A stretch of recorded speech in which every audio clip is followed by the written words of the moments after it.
And greetings. Happy Tuesday. Hope you had a great long weekend. Welcome to the Steve Deace Show here, live and on demand on BlazeTV radio and podcast. In case you had forgotten, my name is Steve Deace. His name is Todd Erzin. And there is Aaron McIntyre as well. I literally did almost forget your name there for a second, but I'm going to just chalk that up to old age. Yeah. Indeed. Here's what we have going on today's show. We are going to get into some Pop Culture Tuesday at the very end of the program based on what I did for 12 hours yesterday. So I had not done, I used to do this over Christmas time annually. I hadn't had a chance to do it the last few years. So it's been like, I think it's 2018 was the last time I binged watched all of the Lord of the Rings movies. And people are asking, of course you're watching the extended versions. Do you even Lord of the Rings, bro? I mean, there are no other versions. Those are the proper versions. And I binged watched them yesterday with my son. And I came away with some thoughts.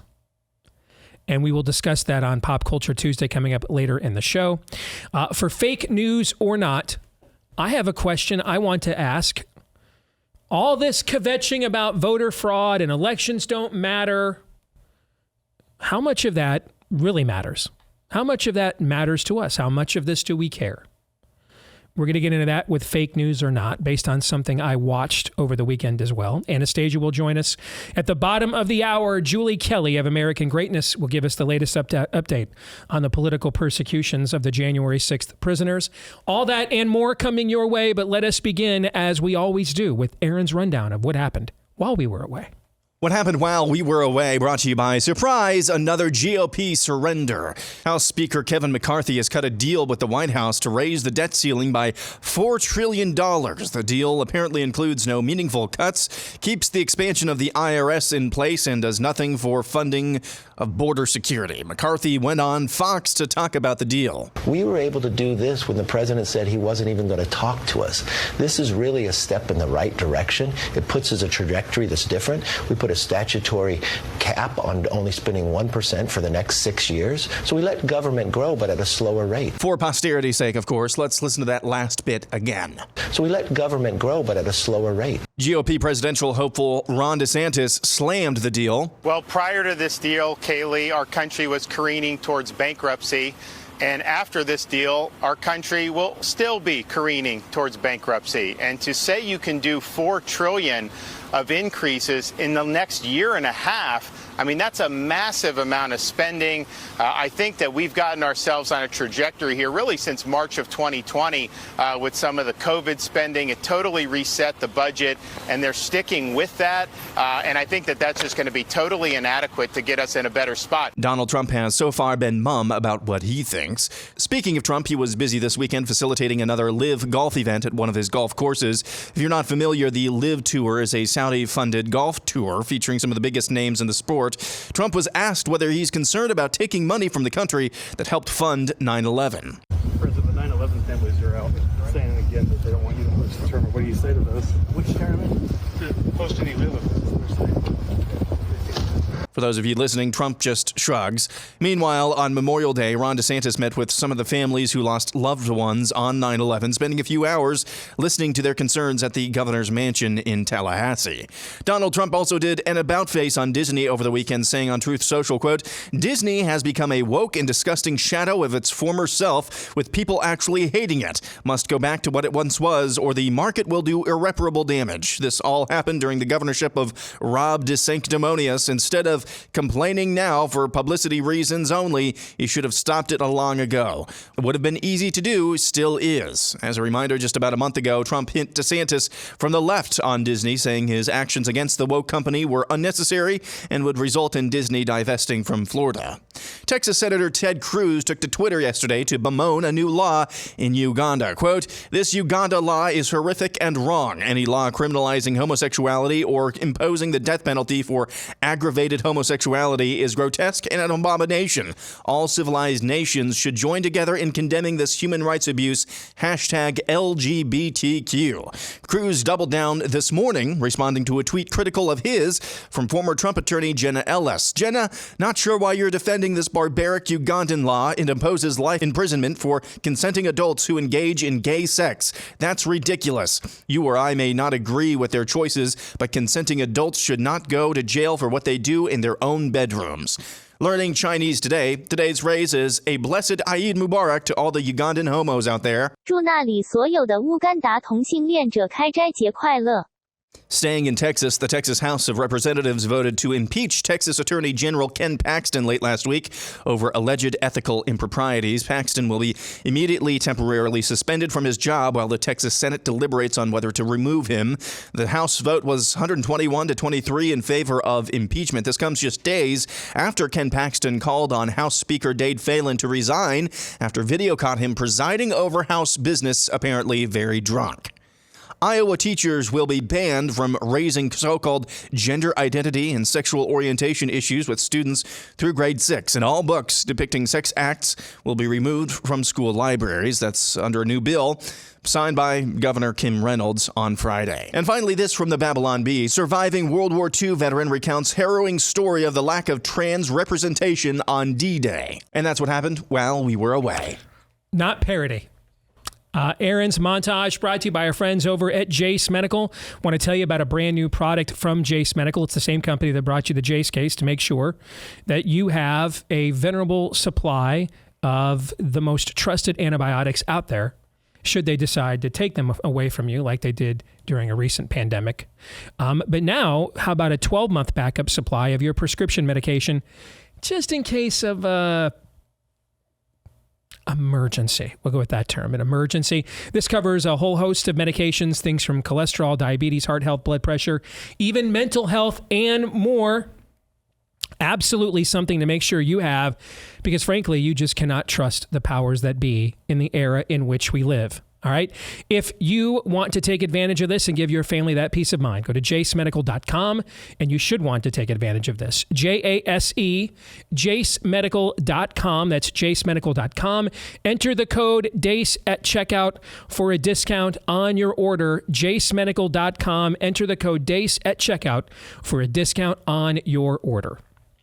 Coming up in today's Overtime, we will be discussing my former boss's discussion that apparently everyone needed to know what he thought about the laws of Uganda. We will get into that in the Overtime today because Todd and Aaron are determined for me to have literally no friends by the time that this career is over. And I don't have that many to begin with, so let's just go ahead and finish off the list. BlazeTV.com/Dace is where you'll be able to watch me lose more friends later today. BlazeTV.com/Dace. Again, that is BlazeTV.com/Dace, which is also where you can go to subscribe to Blaze TV for just $10 a month. BlazeTV.com/Dace. There's really one issue I want to discuss, and I want us to have a discussion about in our opening today.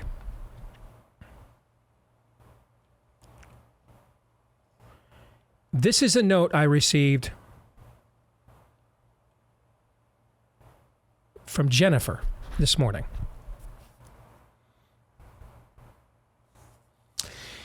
You think you all in power think and care about. You think those in power think and care about us. We are nothing. Once again, we are overlooked, used. We mean nothing to those in power who continuously sell us out and burn us to maintain their power. McCarthy equals Biden as far as I'm concerned. McCarthy has sold us out. Do you fundamentally disagree with a word from Jennifer thus far? No, other than the part about selling us out. I mean, I think just once again telling us who he always has been, but everything leading up to that. You mean the guy with the lifetime F Liberty score here at Conservative Review? Yeah, I don't think... Our own metric, you're shocked to see that when called upon the most, he voted according to his lifetime F Liberty score. Is this your shock face? That's my point. Okay. Yes. Other than that, she's right, yes. Okay. Jennifer follows up everything you just heard with this. Does Trump have his flaws? Of course, just like you, just like me. Yeah. But he appears to be the only one, and she writes this in all caps, the only one willing to fight for the people. This entire budget was a joke.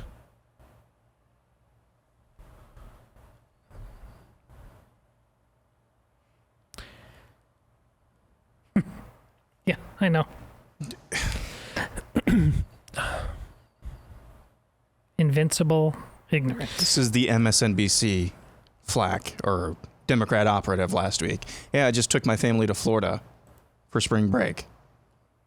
But it's a terrorist state and I don't want anything to do with it.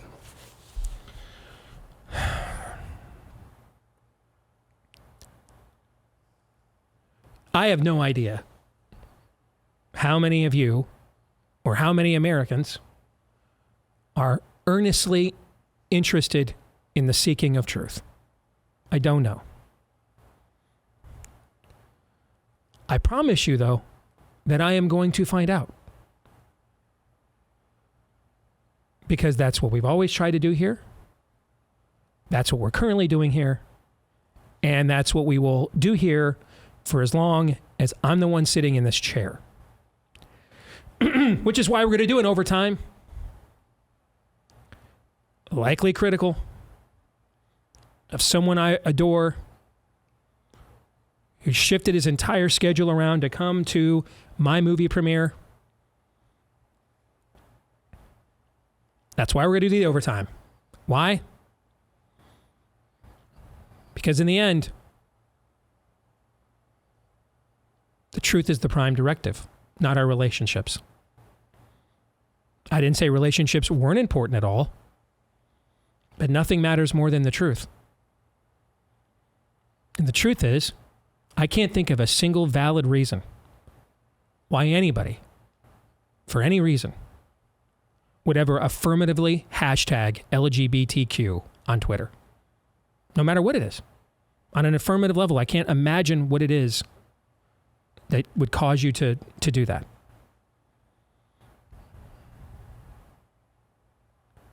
Likewise, Kevin McCarthy is Speaker because of Donald Trump.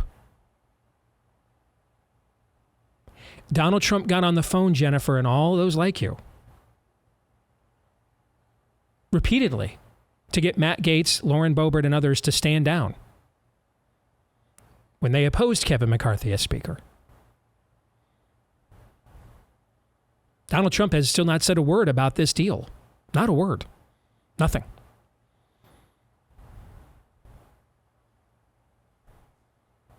Not a word.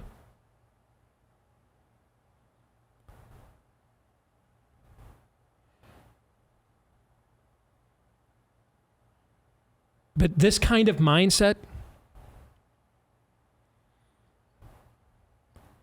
it's not any different than McCain, Mitt Romney. It's not any different. I've done this show for 15 years, 500 times. The names change. It's just that the people don't. Suddenly Obamacare was great when it was called Romney Care. Suddenly tax-funded abortions were great when it was from Romney in Massachusetts.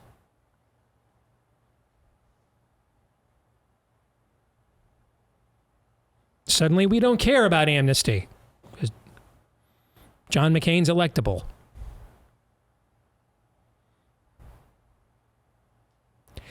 So for me, I built a fairly, by God's grace, a fairly successful show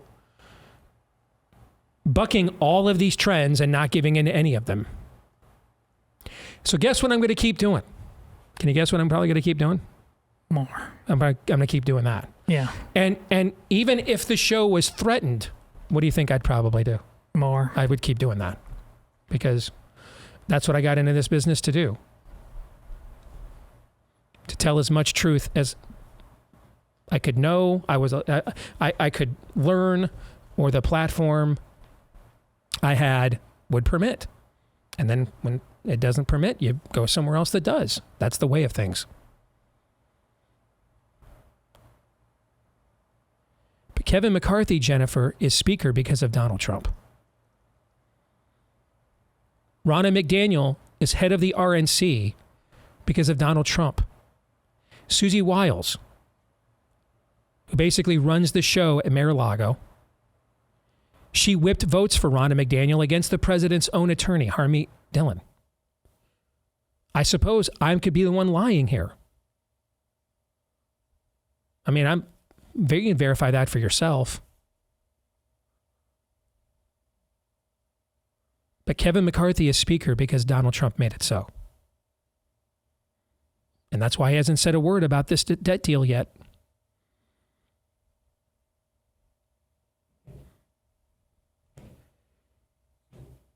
If you're shocked by this, seek help. If you really are stunned that McCarthy did not hold the line,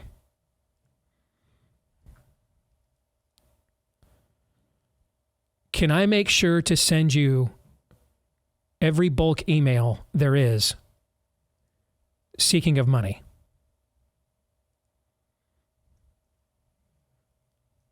I mean, I just predicted this in the Deace group on Friday. Mm-hmm. And I was concerned because we had to tape on Thursday to give you guys that day off.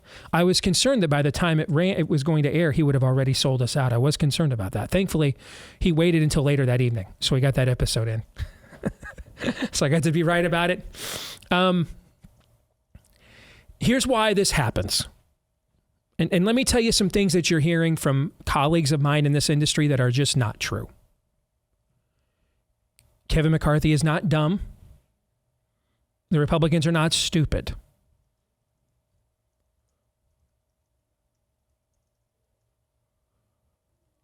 They didn't get outmaneuvered. We did.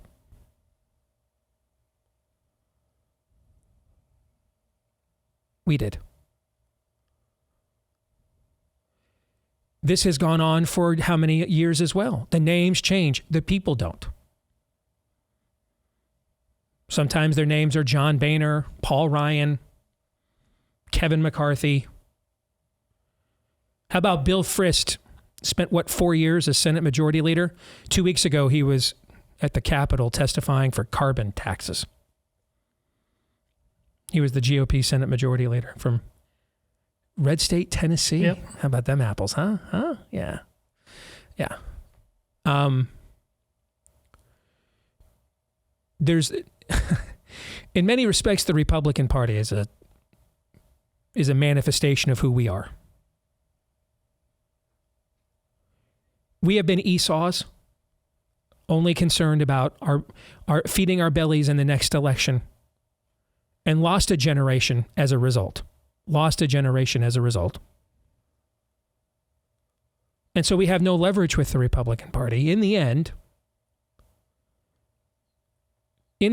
they know they can virtually sell you out on anything, and you'll support them. And that's why there are really no red states in red state America. That's why South Carolina sends so many losers to Washington. That's why Mississippi sucks. West Virginia, where the Democrats can't even win a precinct in a presidential election, the Democrat senators to the right of the Republican. The Alabama governor blaming the unjabbed. And as recently as February, they were still running ads from her Department of Health during college basketball games on national television to take that poison. Mike DeWine writing sonnets to COVID.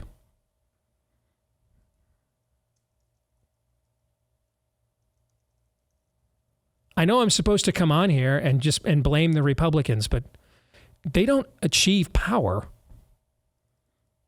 through osmosis. We don't demand anymore. Better than Hillary, better than the Democrats. Okay. Anybody that's done any mentoring, coaching, discipling, nurturing, child raising knows if you read the standards down here, that's all you'll usually get. And so since we have allowed these people to violate us for decades, they have determined that they can, follow me now, violate us for decades. And then in turn, when they never used the leverage they had. They were never going to use the leverage they had. They only have one piece of leverage, ending appropriations. They were never going to use that. So they're going to fund the 87,000 IRS agents that we voted to because they told us they weren't going to fund them. They're going to fund the entire COVID monstrosity. Government spending has gone up 40% since COVID. They are not going to cut any of it. Oh, I'm sorry. That's like $25 billion while raising it $4 trillion.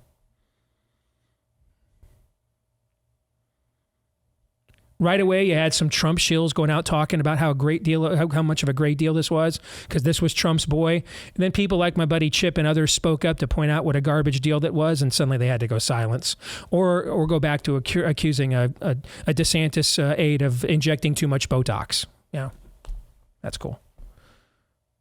We're just not serious. And so we're represented by people who aren't serious, at least not serious about what we believe.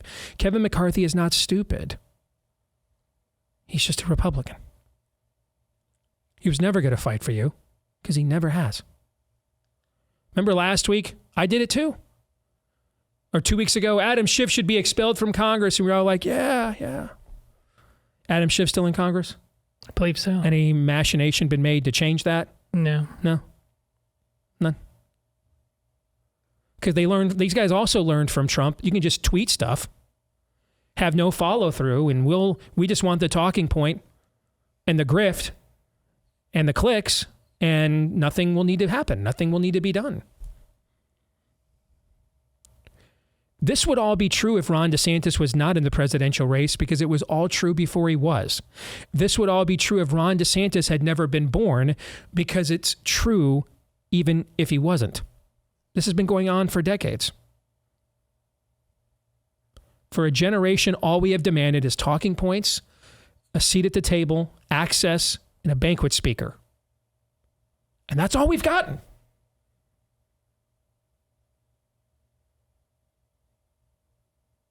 And outside of a few places like Florida, which is apparently terrible now, the country's gone. And we're only really debating whether you can bring it back. This is the least shocking news ever.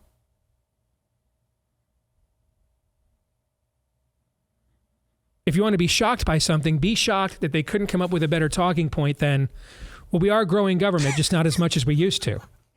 Then again, they once jotted out, well, sometimes you have to suspend free market principles to save the free market. So, they don't have the greatest writers over there at Team GOP, but they haven't needed them. They've just needed to have the magic R. And corporatist whore won the primary, so it was bestowed upon him the magic R, and all righteousness ensued. That's it. Just have to have the R. I mean, I've run into voters like Jennifer my entire career. That's why I stopped fighting in primaries. Voters like Jennifer, who I just sent Reggie the email from, they're legion. She has all the right complaints, then says, but that's exactly why we need more of the person who did this to us. If Trump didn't want Kevin McCarthy to be speaker, you think he'd be speaker right now? Nope is the answer. But he did, so he is. If Trump didn't want Ronna McDaniel as head of the RNC, would she be head of the RNC right now? Nope, but he did, so she is.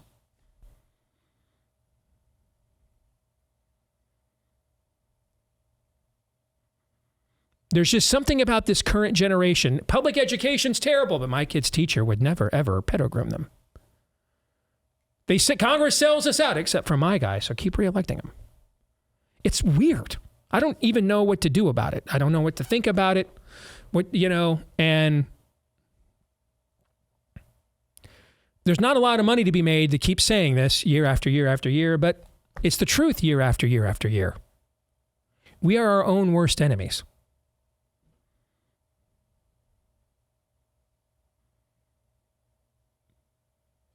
It was never a negotiation. In any negotiation, leverage is required. This was just posturing. They were never going to use the leverage they had. Oh, they have mighty leverage. Defund, default, shutdown. They could have done all those things.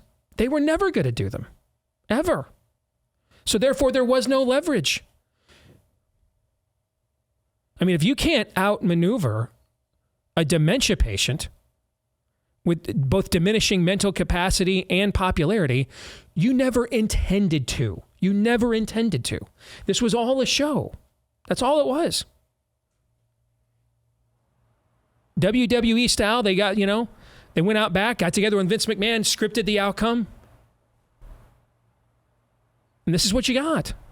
It was never good. And my favorite part of it is extending it to 2025. So they surrendered any other leverage they might have the whole rest of this Congress. So all they have to do now is just posture. Go out there between now and the next election. We're pushing back the demonic horde as we gave up all the leverage that we were going to have to actually do something substantive about it. Because they know most of us are like Jennifer. Yes, yeah, and that's exactly why we have to vote the people who did this to us. That's the only possible solution. Amnesty's terrible.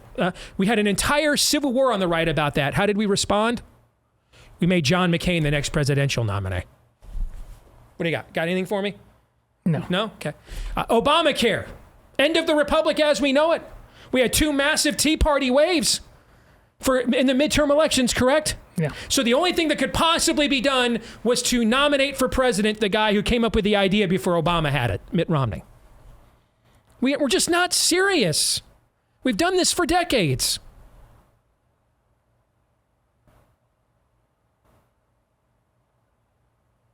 It was always going to turn out like this. When you give away the cow, he ain't going to buy the milk.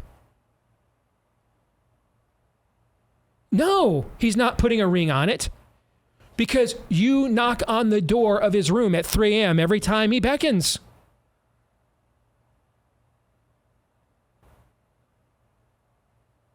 All this talk about paradigm shifts, norms have been violated, people are louder, nothing's changed. Nothing has. Nothing. Gentlemen, your thoughts? Well, and when you consider that nothing changed after COVID, after tranny madness. I know. We just had the most pro-incumbent midterm election in recent memory after the last 3 years of hell that incumbent class put us through. We are in Isaiah 1. Where would you yet be struck? And I think the honest answer is a lot of places over and over again, because this is what we want. This is Bible front to back. This is our faith. We think we've arrived. We think we're the people we've been waiting for. We think we had put Western civilization on autopilot. No, our sin is as grotesque and as self-indulgent as it's ever been. And we want this farce. That is the simple truth of it. It is our black hole. We've often said the phrase something along the lines of nefarious laughs. That may be true. Do you think it's also true that, Almighty God might be laughing at us too? We are, and we'll be talking about this more on Theology Thursday in Tony Evans' book, Kingdom Politics. We are collectively, we have gotten too big for our britches. Really. We really have. The arrogance that it possesses, that must be possessed. To think that, hey, this guy, 4 legs good, 2 legs, or 4 legs bad, 2 legs good. Or 2 legs bad, 4 legs good, whatever. And that we can really just vote our way out of this by political maneuvering. That is the height. That is the height of arrogance. It's not going to take that. We're left at revival or bust. There's a blueprint for politically getting things done, pushing back against the forces of darkness, governing righteously. That is good. I think that honors God. But at the end of the day, we just suck. And we haven't admitted we have a problem yet, collectively. Julie Kelly from American Greatness will join us here shortly.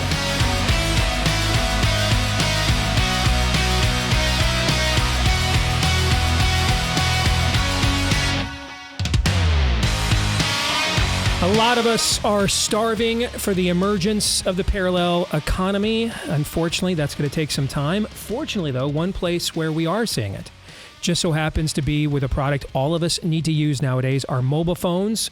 And that's why you want to make the switch now to our friends over at Patriot Mobile. For example, if you are a member at Patriot Mobile, you can switch networks there anytime. Yeah, you move to a part of the town you live in or state where one signal is better than the other, another part of the country where that's the case.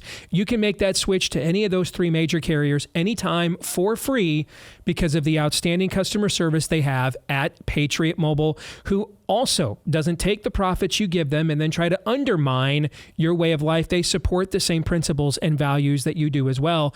If you're a veteran or first responder, let them know when you go to make the switch. They've got even better savings for you as a way of saying thank you for your service. For the rest of us, you can get a free activation with the offer code Steve today. Free activation with the offer code Steve when you head over to patriotmobile.com/Steve. That's patriotmobile.com/Steve, or just give them a call at 878-PATRIOT. Let's welcome in one of our favorites, Julie Kelly from American Greatness. It is good to be able to finally connect with you. You've been a bit busy, so trying to sync up our schedules the last couple of months has not been easy. Julie, how are you? I'm good. Well, I'm not a big-time movie producer like you are. I'm just doing these lowly Skype hits from my basement. But anyway, I've missed you guys. Thanks for having me back on. You bet. But you have been a watchwoman on the wall for sure, where this political persecution of these January 6th prisoners has been concerned from the very beginning. I don't even know where to start. I mean, I am following all of the work that you are doing on a regular basis. I'm not even sure where to begin. What do you think? Is it the Oath Keepers trial and what went on there? What do you think is the place maybe where we need to start this conversation? I mean, I think the Oath Keepers sentencing is a good one. But look, just overall, Steve, this DOJ and Matthew Graves, the DC U.S. Attorney, are setting extremely dangerous legal and judicial precedents to criminalize and punish political dissent. That is the entire pretext premise of the January 6th, what Matthew Graves calls Capitol Siege investigation. We now have a court's imprimatur on using the extremely rare charge of seditious conspiracy, a Civil War era statute that was an alternative to treason to charge those supporting the Confederacy. No American has ever been convicted of seditious conspiracy. The people who have been convicted of seditious conspiracy have been people like the Blind Sheik, who bombed the World Trade Center in 1993, killed 6 people, injured 1,000 more. That charge has been levied by Matthew Graves against nearly 24 January 6ers, none of whom brought weapons to the Capitol. I think 1 or 2 are charged with interfering with police officers. They didn't vandalize anything. They didn't break. They did everything on social media. They were charged with this simply because they went to D.C. that day to oppose Joe Biden's election. So not only do you have the court's imprimatur on using seditious conspiracy to punish political dissidents in America, now you have a judge, in this case, Judge Ahmed Maida, an Obama appointee. You'll notice, here, although Trump appointed judges and Republican judges are doing the same, going along with DOJ's request to add terrorism enhancements at sentencing, basically designating these individuals who were convicted of seditious conspiracy by a DC jury, basically designating them domestic terrorists and sentencing them accordingly. This is now the precedent that the Department of Justice has to use these same charges and sentences against people who protest a rigged election. And this is aimed right for 2024. Julie, we're about 2.5 years since January 6th now. I mean, you're the first person I know of that really began to question that narrative, or at least ask it to explain itself. And I don't know anybody that has held more of a vigil over these various court proceedings on this issue than you have during that period of time. We've also seen video of some form of a riot that did take place, some form of an exchange that did take place with some private citizens and police who started it, what instigated it, but there was some form of an exchange. I bring all that up to ask this question. Over the course of the 2.5 years that you have covered this, what would you say is the percentage of those who are suspected of, charged with actual violent acts? So we have data on this, Steve, and it's roughly about between 10 to 15%. That's it. Correct, who are charged with assaulting police officers with some sort of weapon. I don't even think it's 10% of those. Now, there are probably a few hundred charged with assaulting or interfering with law enforcement. But the video loop that you see over and over of protesters clashing and assaulting police officers, that's a very small percentage of the overall now more than 1,000 defendants who face criminal charges. Most people have been charged with low-level misdemeanors, including my personal favorite, parading in the Capitol, which nonetheless is a federal offense, and in some cases, DOJ seeking prison time for that petty offense. I think that's an important data point, because I think that reinforces the premise of what you said a moment ago. It would be political retribution, still not, prosecutorial discernment, but par for the course politics when supporters that will never vote for you act out in a way that everyone that is somewhat reasonable can agree is lawless, and to make an example of punishing them so that you can then cynically try to label that group that votes the same way that they do as all the same. That's also the stuff of a dissolving republic, but at least that would be one form of political machination. To so target people, though, that there are not even trumped up, pardon the pun, or suspected charges of committing violence would indicate something far more sinister for moving forward, a precedent far more sinister for moving forward from the same crowd that tells us speech is violence. That's right. So today, Steve, and people can look at my work in American Greatness, amgreatness.com, but also on Twitter, I'm devoting the entire week to the disparities between how 2020 DC rioters have been treated by this Department of Justice, including Matthew Graves, who now holds that office. The disparity between how those rioters have been handled versus January 6th protesters.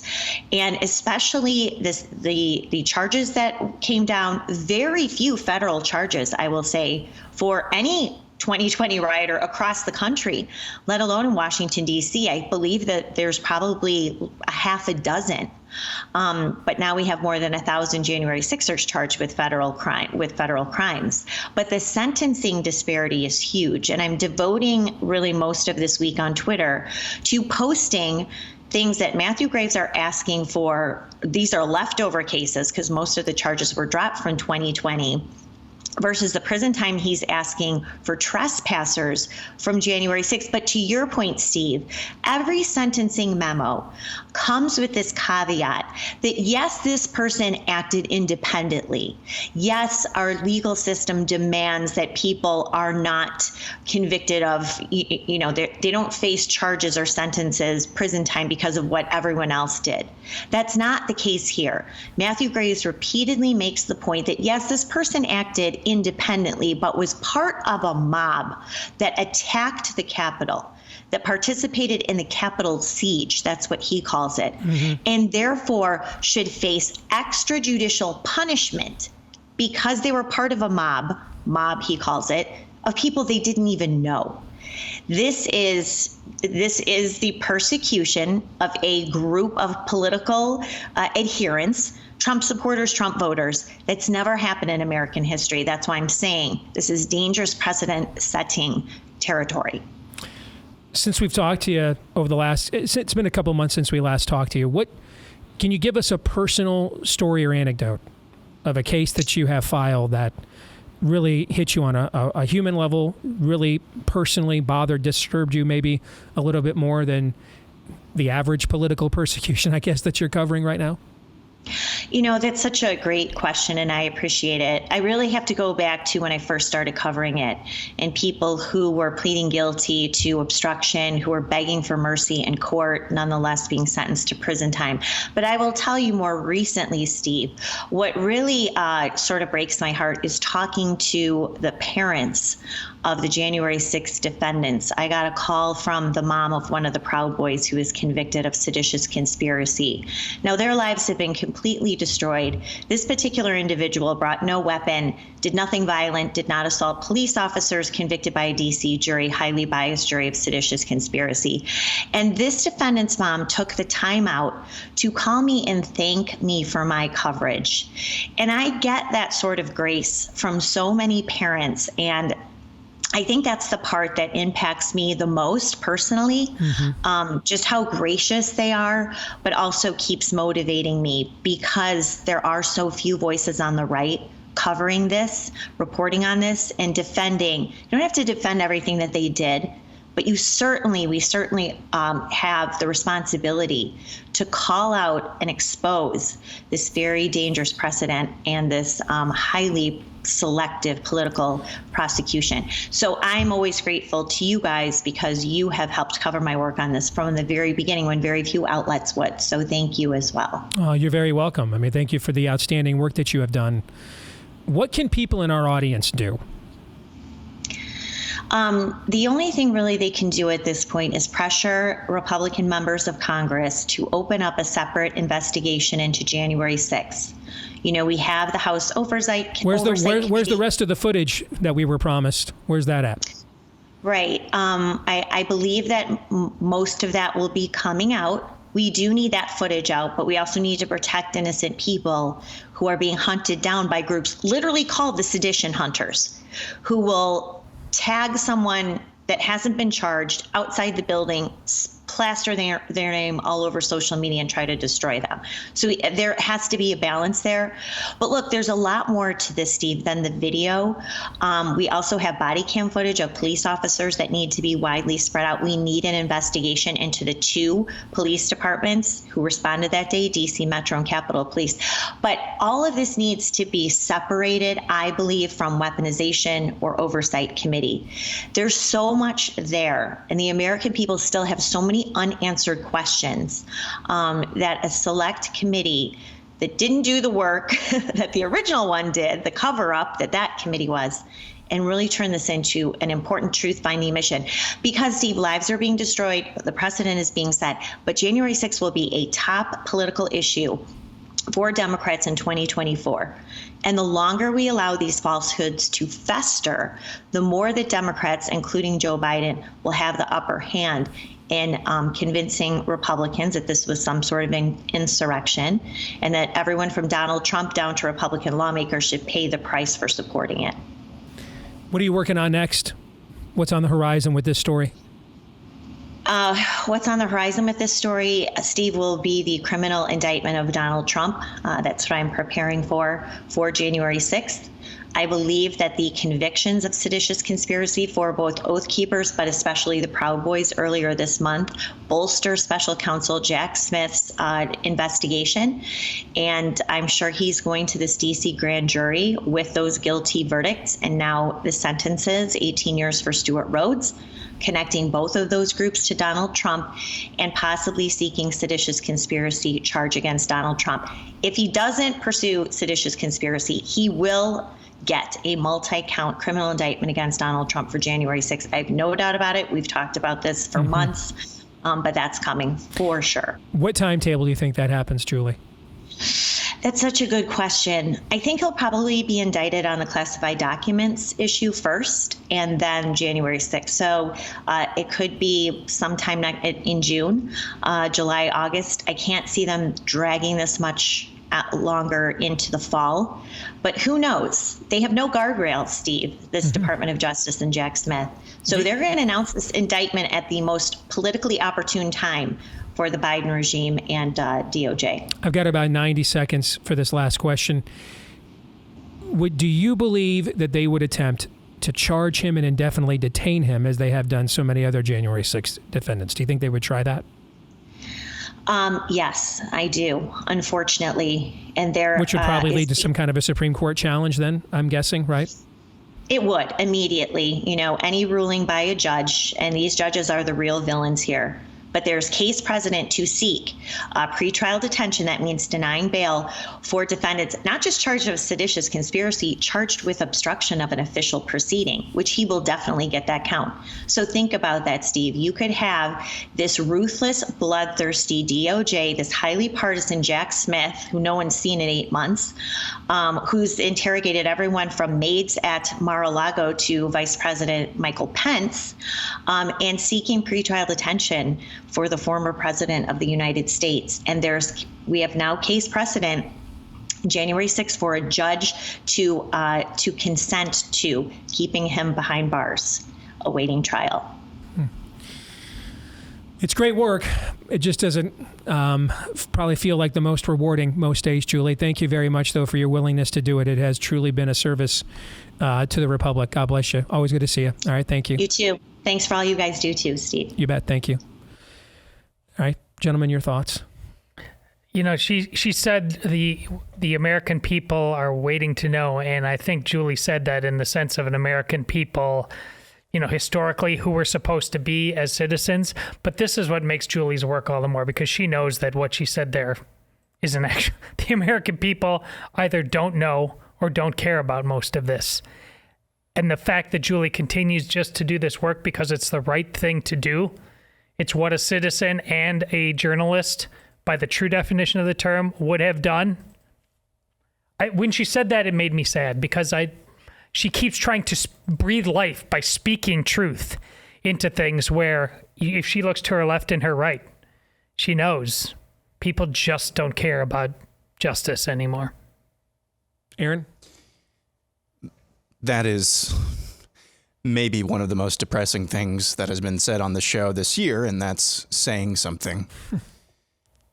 Because at the end of the day, we, as citizens of this country, and I'm speaking collectively, if you're listening to this show, you're tuned in and engaged at a level that the vast majority of your countrymen are not.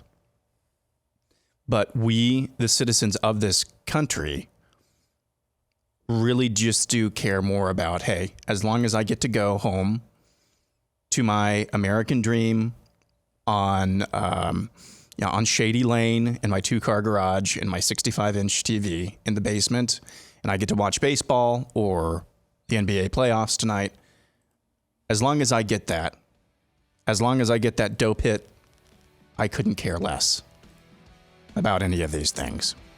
That's the reality of what we are up against. Hour 2 is next.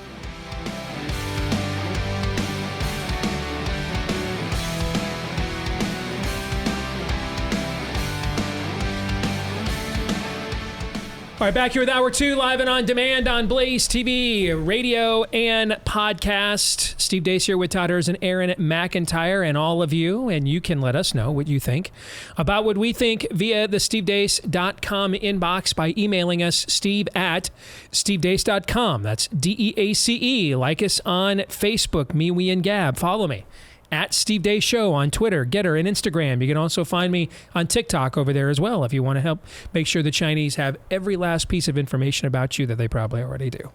And you can find me on Truth Social, but you got to really look hard there, at Real Steve Deace, to find me on Truth Social. We would like for you to find out how to give us a 5-star review if you've yet to do this. So many of you have, but there's a few we're thinking that probably have yet to do this. If you like the show, please consider doing it. Thank you to each and every one of you whom already have. You can also hit subscribe, or if you're listening via iTunes, the follow button. Those things help our show as well, and we want to thank everybody that's done that too. So thanks for each and every one of those. This portion of the show brought to you by our friends over at Freedom Project Academy. If you are looking for alternatives to government school indoctrination this fall, and if you're not, why? If you are looking, however, you can maybe look no further than our friends at Freedom Project Academy. I've seen firsthand how these guys operate. The people like Dr. Duke Pesta, who helped establish this school, we were fighting together against Common Core back in the day. That's how we got to know each other. My own son Noah was enrolled for a couple of years at Freedom Project Academy, so I got a chance to see how they operate firsthand, which is why I would highly recommend that you check it out as well. Built on Judeo-Christian values and a classical curriculum. What does that mean? It means you'll be taught how to think, not what to think. You'll be taught mastery of subject matter that actually matters, not how to be mastered so that you can become a subject. If you want to learn more information, go to Freedom4, F-O-R, freedom4school.com. Get a free information packet now. But if you've already gotten that packet, you were mulling it over, and now you're thinking, you know what, I'm in. You can get 10% off your tuition right now when you enroll today at freedom4school.com. Once again, that is freedom4school.com. And let's welcome in my oldest daughter, Anastasia. Good to see you, Princess. How are you? Good. How are you doing, Dad? I'm doing okay. So what do we got this week? Really quick, it is actually really hard to find you on Truth Social. I'm not. I'm making that up. I'm not. I know, and I looked you, and I thought, oh, maybe he just deleted his thing, because I could not find you at all. I even had, when they launched the website, someone had taken my name, Steve Deace. I was gonna say I found that too. Yeah, they wouldn't give me my name back.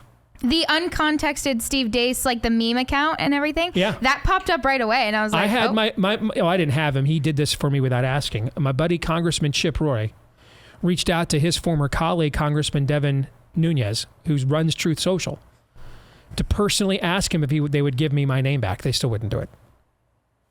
Wow. Yeah. So. Will the real Steve Deace please stand up? Indeed. I may be the only man in America. Stop and think about it. How many people are simultaneously censored on social media by Mark Zuckerberg and Donald Trump? It's not a long list. Yeah, well, yeah, that's also why you guys don't make more money. But I guess I'm going to take that as a compliment, right? All right, so what do you got for us this week? So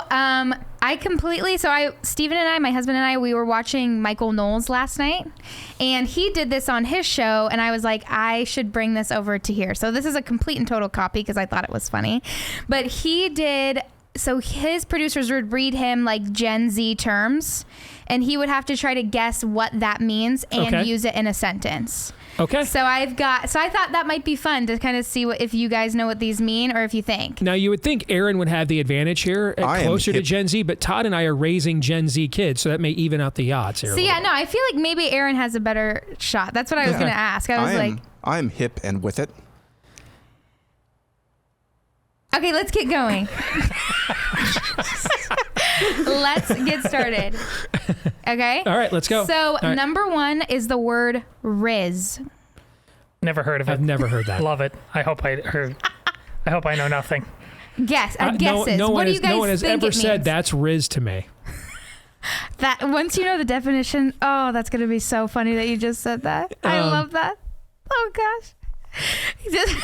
Do we have any I feel like guesses? I just stepped on a rake that my own kid put right in front of me when I wasn't looking? Do we have any guesses of what Aaron, I'll let you go Riz first. means? What do you think it means? I think it's like attractive, or something like that. Okay. Todd, what's your guess? Like she is Riz. She's real Riz or something like that. Todd, what do you think it means? I don't know. Make a guess. Take a guess. It's weird. I'm going to say dope. That's another word for dope. Okay, you and Aaron are kind of close. It's as charming or seducing. Okay. So you said no one's ever described you with having Riz. Yes. Yes. So like in a sentence would be, I'm about to Riz up Sarah. Do you know if she has a boyfriend? What's the root of this? Where does it come from? Do you know? What's Riz short for?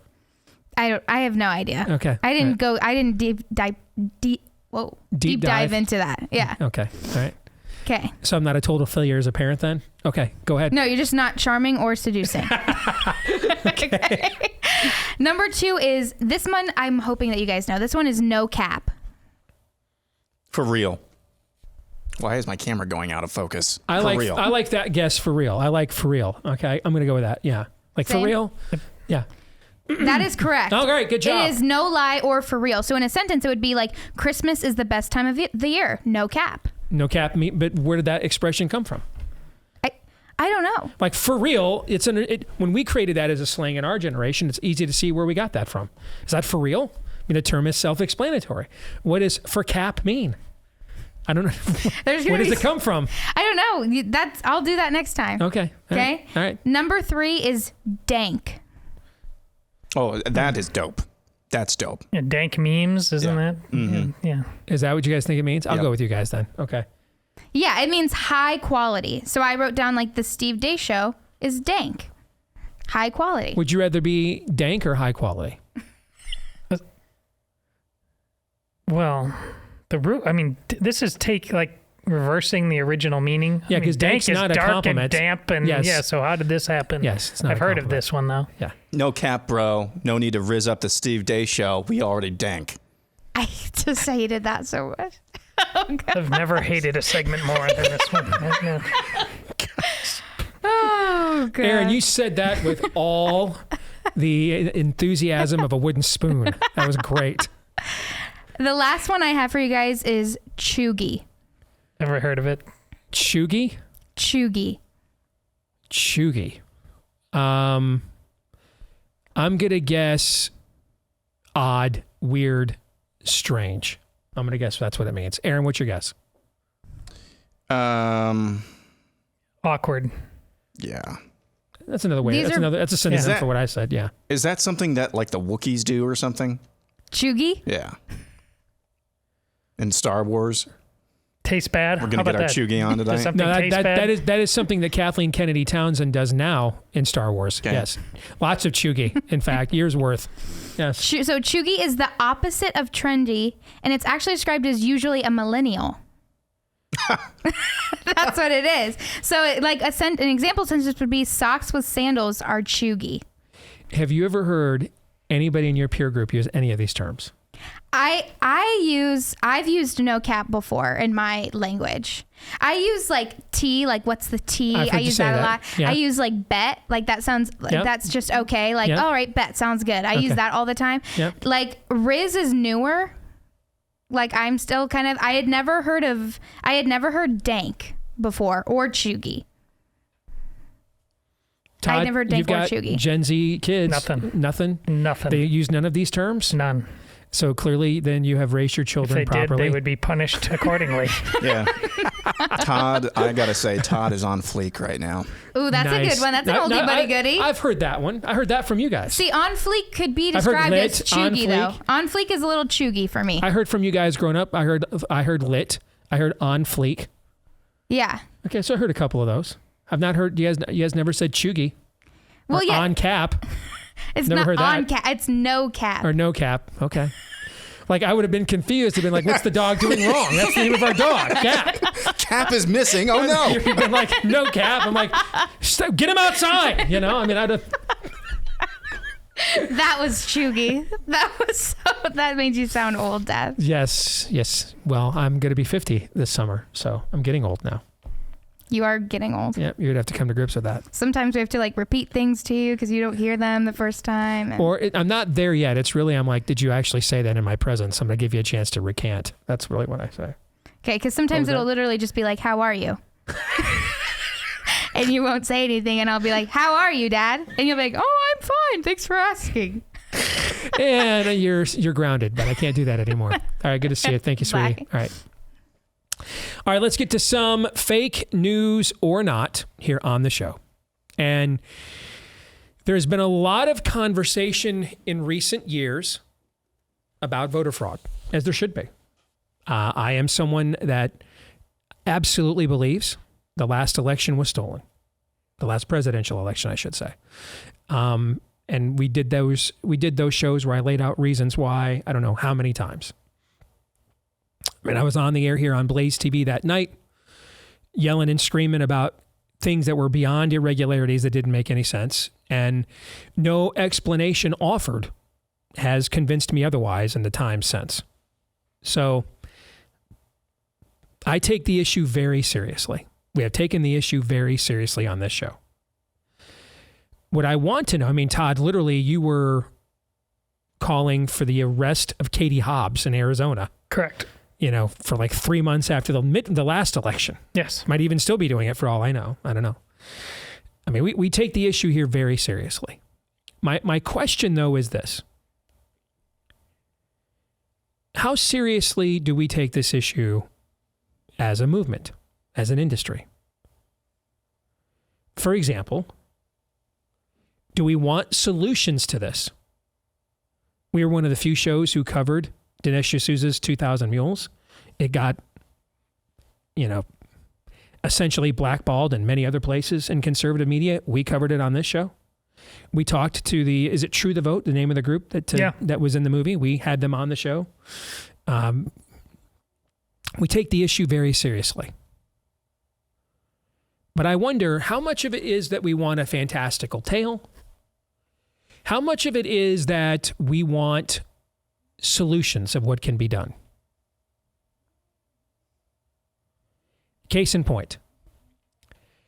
Last week, over on the Ben Shapiro show, Ron DeSantis was asked what he thinks of the voter fraud issue and what the solutions are. Here was his answer. The left is going to throw the kitchen sink at any Republican. You've got to be ready for that. So in 2020, we saw these states, largely because of the Fauci state of emergency for COVID, they used that as a pretext to change the rules, the way voting happened. They embraced this mail balloting and ballot harvesting. Of course, I think that that's wrong. But if I were the candidate, I would have gone in and combated that, either had our people doing the same ballot harvesting or been more aggressive to try to head that off in terms of some of the legal challenges. I also look at how the federal government colluded with some of the tech companies to censor information, like the Hunter Biden story. That's election interference. It's totally unfair. But I would also point out that was Donald Trump's FBI and Donald Trump's DHS that was doing that. He didn't have control over his own agencies. If somebody in my government were doing that, they would have been fired the next day. And so you've got to take the responsibility as the candidate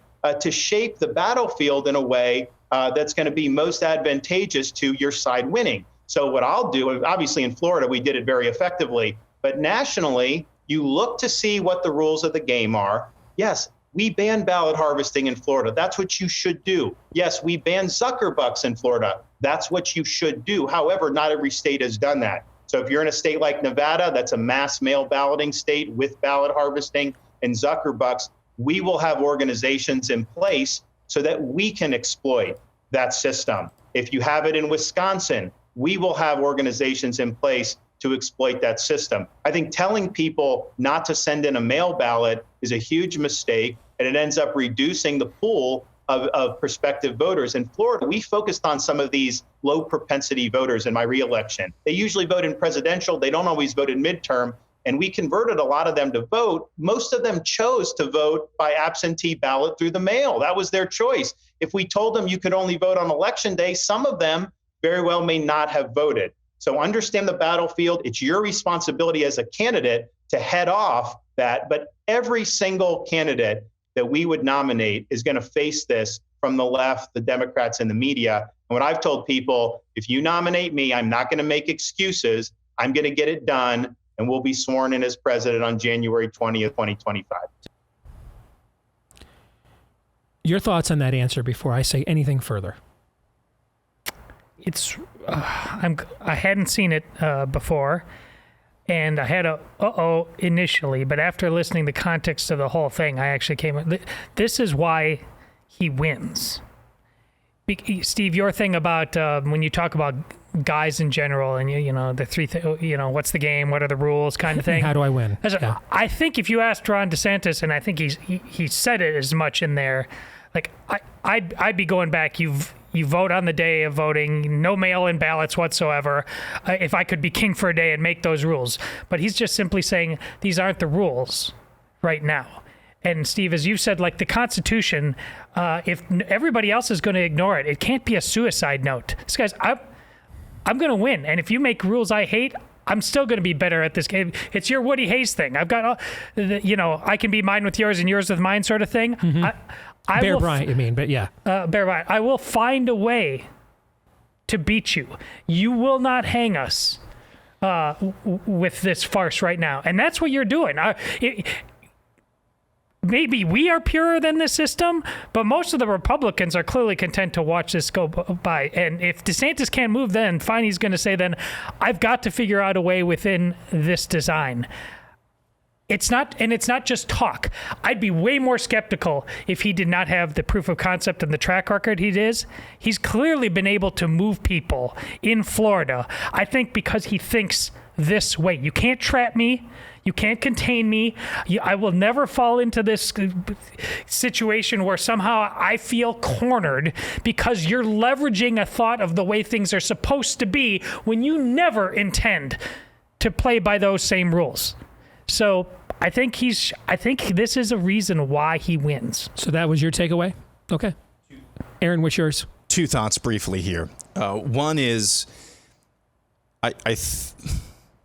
when I hear these conversations, it kind of reminds me of the fighting through the courts type of thing and deferring to a judicial fiat. We're playing, when we do that on our side, when we just, hey, the courts have spoken, we're playing on their playground with their rules. I kind of get the same vibe from this as well. And it could just be that elections in this country are gone. And if that's the case, well, then that's another can of worms that we've opened up on the show a few times. It could just be that this thing is too late. However, second thought, if there is still hope, there is still time, this is the attitude that you have to have. It's a very guerrilla mindset. Right. G-U-E. Good word. Guerrilla mindset. Yep. It's the same mindset that the revolutionaries had against the British. The British thought that they were playing a game based on their rules, their terms. Hey, we all line up in the fields. It's just, our forces against your forces. We roll over you. We win. God save the king. The revolutionaries said, no, we're not going to play that. We're going to play by our rules. Or we're going to basically subvert your rules. That's maybe the better way to put it in terms of this analogy that I'm making. So if you're going to go and you're going to wage battle in a war that you don't know may be winnable or not, you must subvert what the enemy thinks the rules of the game are. That's the correct attitude to have. My reaction to that clip, and thank you guys both. I thought you guys absolutely had fascinating observations and reactions to the clip. My initial reaction to this is that is a prime example why we have a significant amount of people in our business that did not want him to run. When you say our business, quote unquote, conservative media. Okay.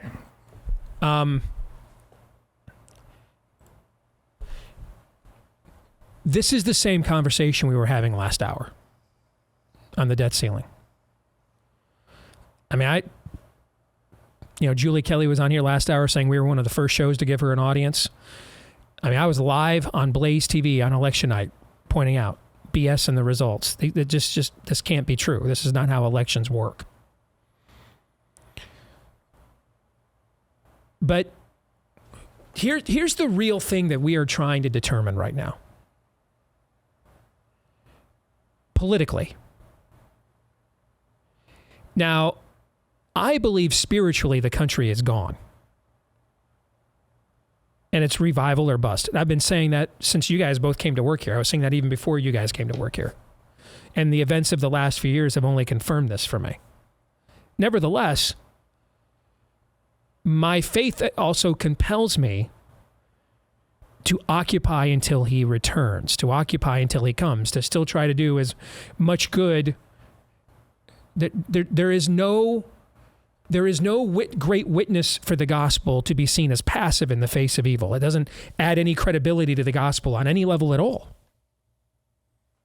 To just decide to check out when a great confrontation of good versus evil is occurring. That there's just never been a time in history, as my buddy Eric Metaxas has been pointing out in recent years, particularly the German church in the 1930s being our most recent example in the West. There is no time in history that the church showing passivity in the face of evil has worn well in a history book or bolstered its testimony to a fallen world. That's just never been the case and never will. So I will keep fighting. No matter what I happen to personally think the odds of success are, because I'm not given any other option. My worldview begins with the fact that a man was dead, and now he's alive, and he's God.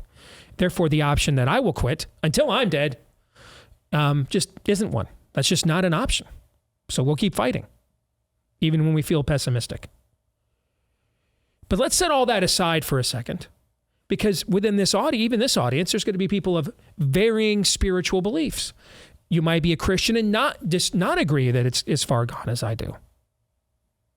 You might not be a Christian at all.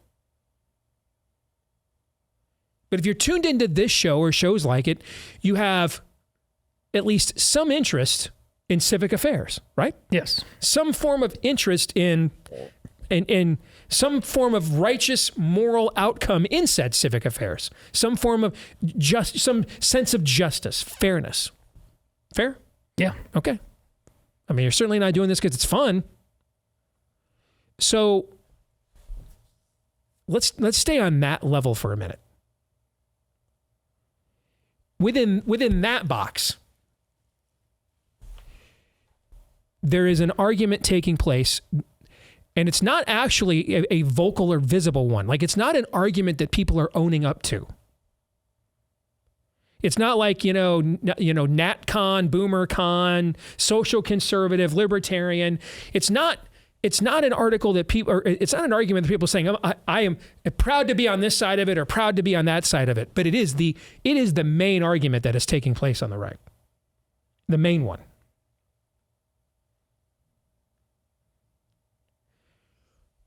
Are we here because we are pursuing righteous outcomes? Or do we just want to vent and or a show? That's the core debate. That's it right there. And within those two camps, people of varying belief systems. On the worldview, non-communist worldview spectrum, they'd occupy a lot of different slots. But in the end, you know a tree by its fruit. See, my understanding and reading of history is we're either going to use whatever freedom we have in any given era for righteous outcomes,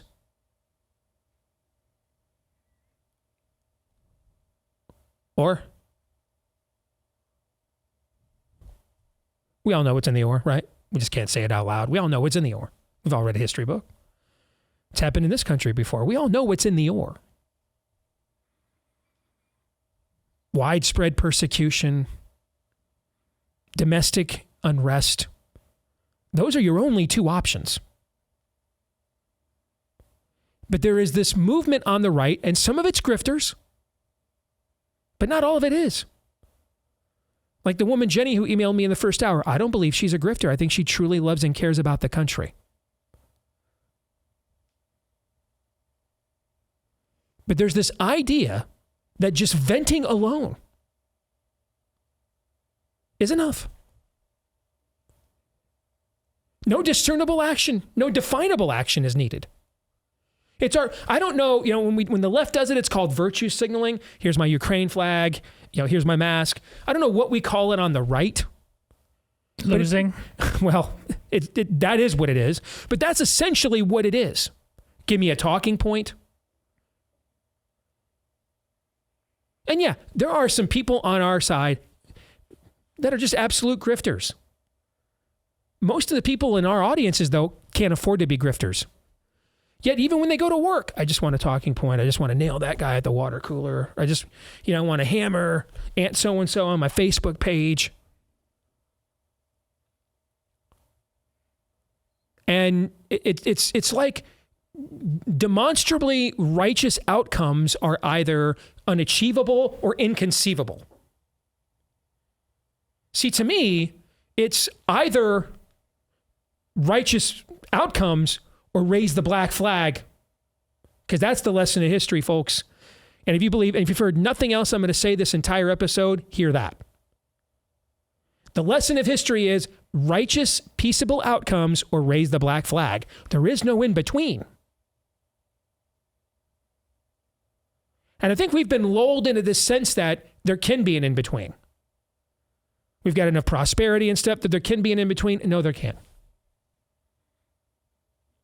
And the people that are castrating your sons are letting you know there will not be an in between. Target is letting you know with onesies for chest-binding daughters. There will be no in-between, and there never was. So either there will be peaceable but aggressive, righteous outcomes, or we're going to raise the black flag. So like on the voter fraud issue, we can have Mike Lindell's 9th promise to tell us, and I know I'm not supposed to say this, I don't care. Mike Lindell can give us his 9th promise to finally unravel the Dominion flowchart. Or you can have what Ron DeSantis laid out. One will lead to a righteous outcome. The other is just a vent. It's a lament. It's a nothing. Or it'll get your ass sued.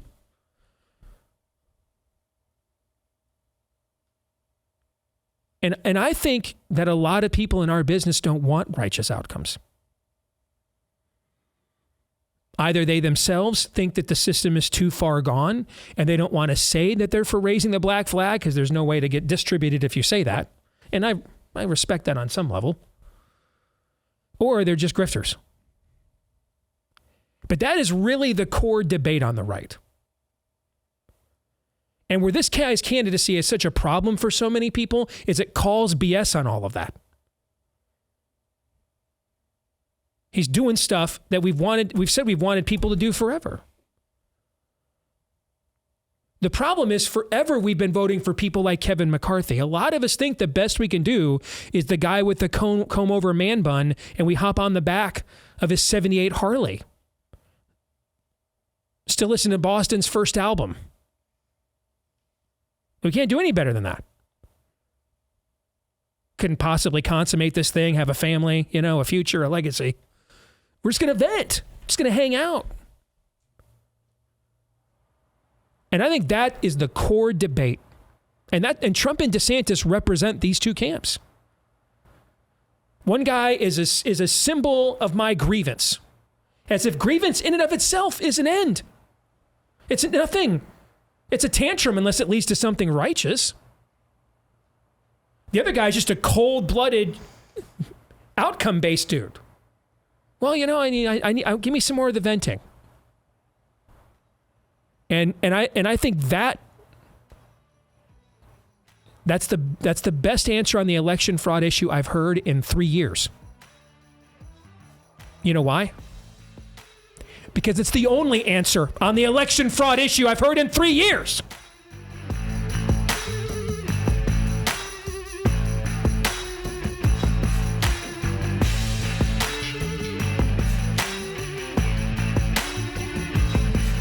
Wasn't too long ago, you weren't sure if you could get toilet paper at the store. Wasn't too long ago, you wasn't sure you could get baby formula at the store. Who knows, may not be too far from now when you're not going to be sure you can get the next thing at the store. Like maybe you can't afford a carton of eggs right now. That's why I want to make sure you're prepared. If it seems like this thing is hanging by a very thin thread, because it kind of is. So make sure you're ready with our friends at My Patriot Supply. They are America's leading preparedness company. Get their 3-month emergency food kit. That's breakfast, lunch, dinner, even drinks and snacks. The full 2,000 plus calories per day that you need. And it stays fresh for over 20 years with proper storage. Free delivery too.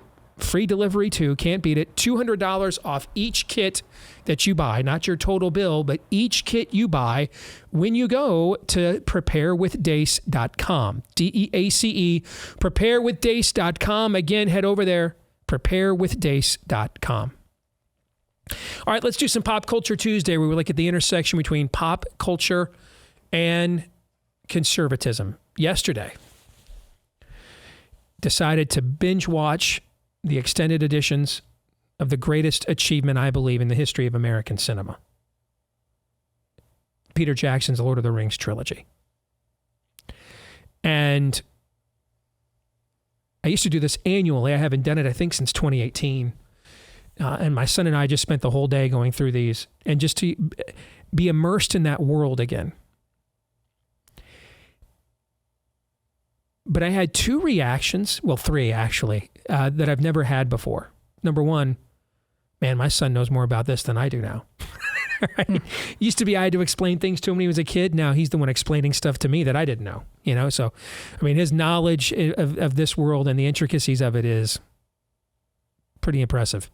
So that's one thing that stood out to me. Here's the other two things that stood out to me from watching this trilogy.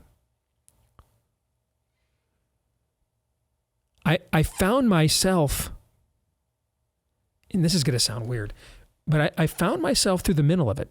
And there are some very dark periods in this trilogy. Key characters die. There's mass casualty events. I mean, they're playing for the highest of cosmic existential stakes here on Middle Earth. However, in the midst of this, the notions of what is right and what is wrong were so clearly defined at all times. I mean, the only gray area that anybody ever delves into is when the House of Denethor and his sons Boromir and Faramir, when they flirt with the idea that they could wield the ring for good. They could use the power for good.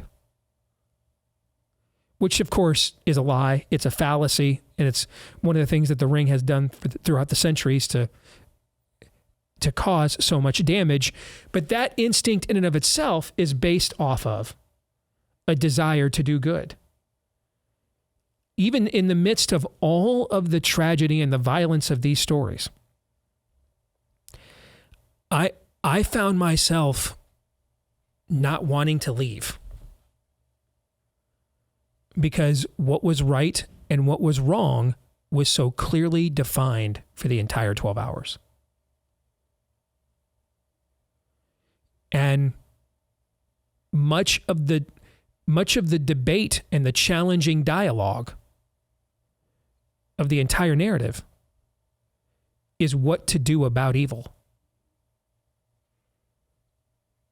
Not calling evil good, not ignoring evil, but how far to go in confronting it, how far proactively to go in confronting it.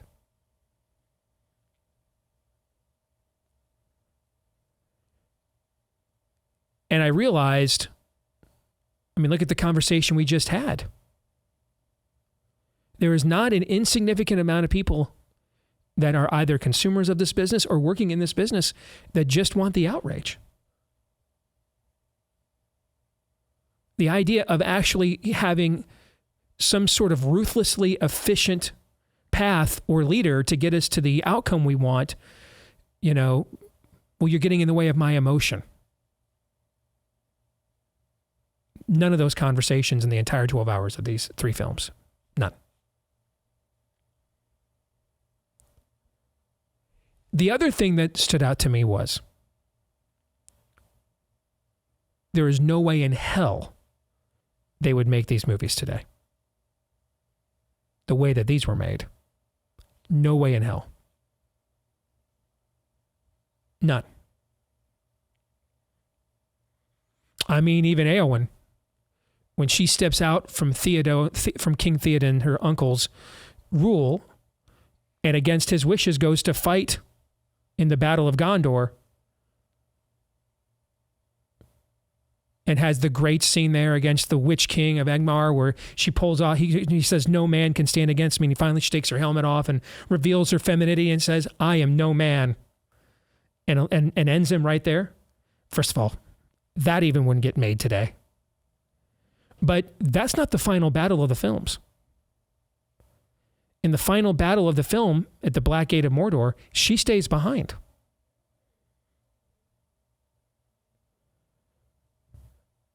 She's finally found true love. I wouldn't tell that story today. Would not tell that story today. I don't think there's any way in hell those movies get made like this today, 20 years later. What do you guys think? Well, while you were talking and that feeling like you didn't want to leave, I think there's more to that. That goes way deeper than probably even having just experienced it. But what does that mean for our obligations to how we live our lives. Because J.R.R. Tolkien wrote those books based on his direct experiences as a younger man through World War I and into World War II, and about how the creep of technology. We just got done talking about that last week with Tony Evans, and he said even then, the building of the bricks, the permanence of our lives. Well, look what happens when in terms of the creating of the Uruk-hai army, the artificial life army, and the ruining of the forests, that the Ents, lament. It is, we were always called to be, as Christians, we were always called to be conservationists of a sort, just not the pagan nonsense that we've been given to in terms of the global warming crowd, the Earth First crowd. But we have disconnected ourselves from our roots as true people of the earth. This is largely, again, it's the same thing. As Americans, we're just living in these borders here, but does it mean anything? Are we connected to its roots as people on how we are truly supposed to live? And there's a Wyoming Catholic College, which is a very new college. I don't even think it's 20 years old yet, but they've endeavored to do this as part of their curriculum, a Catholic liberal arts program. Part of it is hiking, camping, horseback riding, a way to connect once again as true people of the earth. And that's an undeniable theme in the Tolkien stories. We become too soft. We become too sedentary. We have put our lives on autopilot where look at the conveniences of just the grocery store. Think about, I don't think we do think about it at all. Like what human history had no ability to connect to that. And now we have gotten so comfortable, there's that theme again, with the lives that we have now, that we are actually becoming less human. And because we're less human, we can't do what you said, Steve. We can't clearly. That's right and that's wrong, because we that's what we were designed to do as children of God. To know that clearly, intimately. And when we were cast out, because that tree of knowledge of good and evil, to define it for ourselves, we're just doing that over and over and over again. There's truly been nothing new under the sun. And now we are just gorging from that tree, gorging from it. And so we don't even have eyes to see. I don't know. Aaron's the only one of us who's seen it, I think. Did you see the new Lord of the Rings thing? So within Rings of Power, within my internal group, there is a wide variety of opinion. Some who hated it, some who loved it, some who think it's woke, some who don't, who think just caste diversity does not equal wokeness necessarily. So I've not watched it yet, but there's a wide variety of opinion within my inner circle on this. The only reason I bring that up is because I just wonder if in between the time of that being made, even let's say it was as great a project as the original Lord of the Rings, have we become less human? So we simply couldn't even appreciate it. The stories that were there. That's the theory I've had for many years, Aaron, on why we're having a hard time with a good Superman movie. The idea of an altruistic hero who, rather than the perpetually damaged one like Batman, that one resonates better with us than the altruistic one does. What do you think? So this type of movie does not get made today. You covered the content, but the craftsmanship, if you watch the appendices that are attached with some of these, the level of craftsmanship. You look at the chainmail armor. The movie production company actually paid people to put ring on ring on ring on ring. All of that was manufactured. The use of CGI was only used when practically you couldn't shoot something, in nature.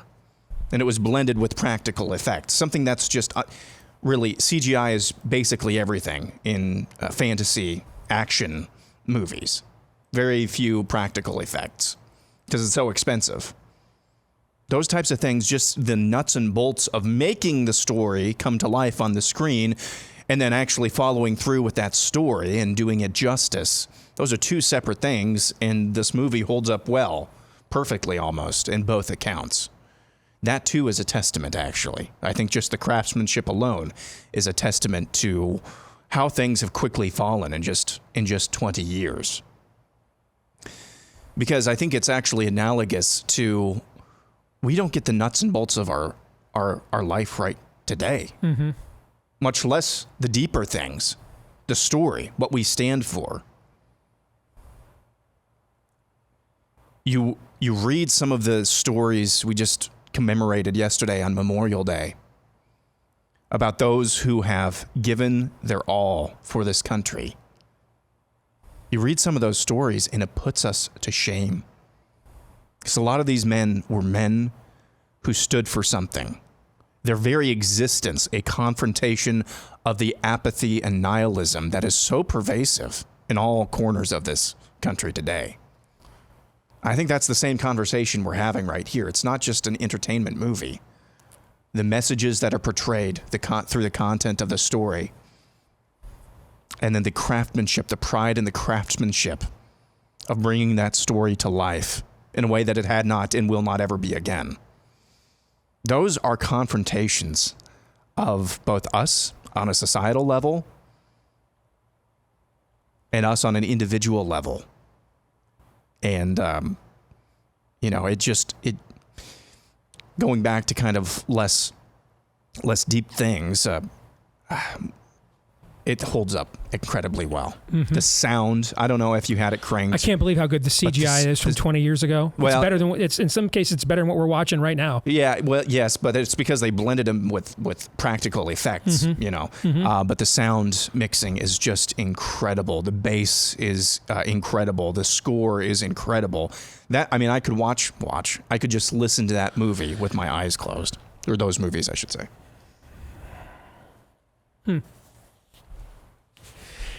Are we suggesting here that whenever a culture rejects truth, it will also reject beauty, and whenever a culture rejects beauty, it will also reject truth? That essentially, now, beauty can be subjective, given different eras, okay? But the idea of there being an ideal of beauty to strive for, to emulate, kind of coincides with... Yeah, the promotion of truth. Go on almost any public university campus in this country and we'll look at the buildings built post-1960, post-1970. The brutalist architecture. There's no standard of subjective beauty that says, hey, that's beautiful. No, it's ugly. It's born out of the ideologies taught on those campuses. Utilitarian in nature. And this is why we can't discern or get passionate about the fight of good versus evil. That Wyoming Catholic College, they talk about the three transcendentals. This is why I talk about them all: the good, the true, and the beautiful. This isn't like just random wordsmithing. It all goes together.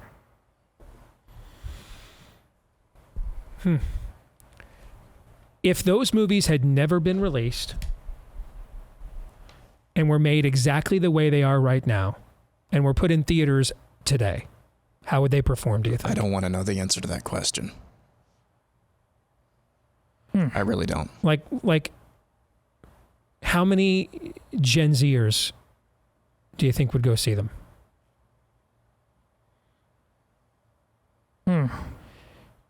Just because, and maybe they would, but how many would be able to absorb them?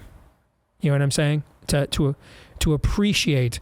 There's no dumbing down of dialogue or anything. I mean, the assumption is you're going to have to be smart enough to follow the movie, or in my case, I wasn't. So I had to go see them all a few times to completely get a full grasp on what was going on. I think we can't think about that in a vacuum. I think this thing would be hit like all other things are by all of the woke critics that would define the terms of what you're allowed to like and not like and appreciate and not appreciate.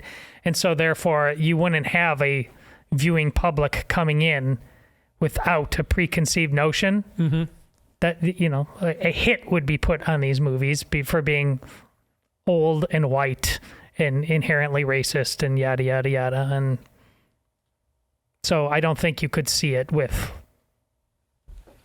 eyes to see. And given we're talking about stories that are 60 years old, 70 years old, that tells you how much ground has been lost in the last couple of generations. John 3:17.